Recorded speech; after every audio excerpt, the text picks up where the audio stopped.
is a fight for freedom, old top. I'll do it. For America. All right, let's travel out to Colorado Springs as we do once a week, and there she is, Michelle Malkin. Good morning to you, Michelle. Hi, good morning, Steve. Hey, the debate tonight on Fox, 9 o'clock Eastern time, I'm sure you'll be tube-side. It's interesting. Rush Limbaugh sat down with Greta yesterday and said that if the election were held today, of course it won't be, any of the Republicans would beat President Obama except Ron Paul. Listen to this.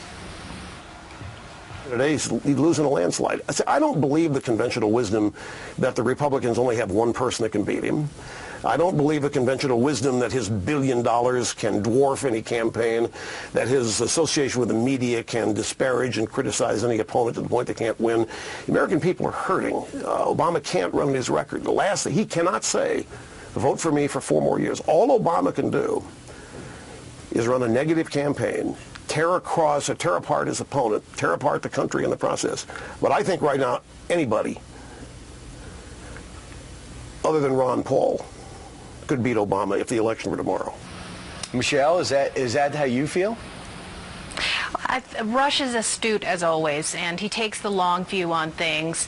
There are no inevitabilities in politics, and I think that's what his bottom line is.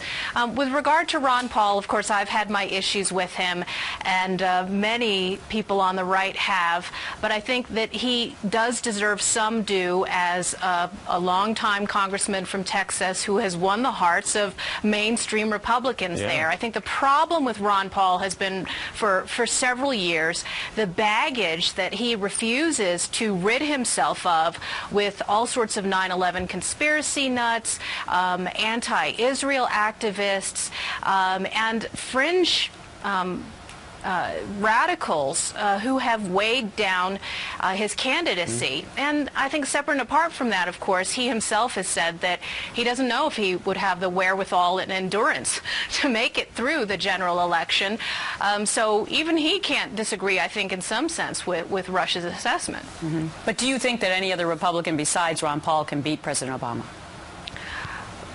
I think with the unemployment numbers looking like they are now and like they will be in the spring, I think that's certainly true. And of course, all of these polls say that generic Republican looks like a sure bet against Barack Obama. And maybe what we should have is one of these candidates change their names and make it a lock. Well, I will say this. I think people that think that President Obama is going to lose re-election regardless, I think are mistaken. I think it's going to be a tough battle.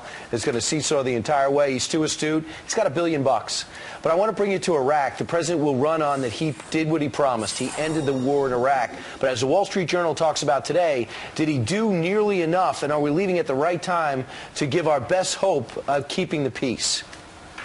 What do you think? Yeah. Well, I agree with the Wall Street Journal, and I was in Iraq in 2007 when much of the surge was just getting underway. That country has been in a heap of anarchy and chaos and civil disorder for decades, and the rebuilding process that so many of the coin strategists put in place is something that was, I think, prematurely preempted. And although there will be troops there until the end of the month, it is an open question and a very worrisome one about whether the routes really will have taken after we left. Let's talk a little bit about Time Magazine. Every year toward this time of the year, there is some anticipation about who they're going to put on the cover as the person of the year. This year, once again, they haven't put a single person on. Instead, it is just the protester in general. As you can see, you know, all the way from Zuccotti Park to the Arab Spring, there are protests all over the country. And yet, they do not even really pay homage to the Tea Party people who really got the ball running last year. And thanks to their efforts, there was a landslide in Congress last year.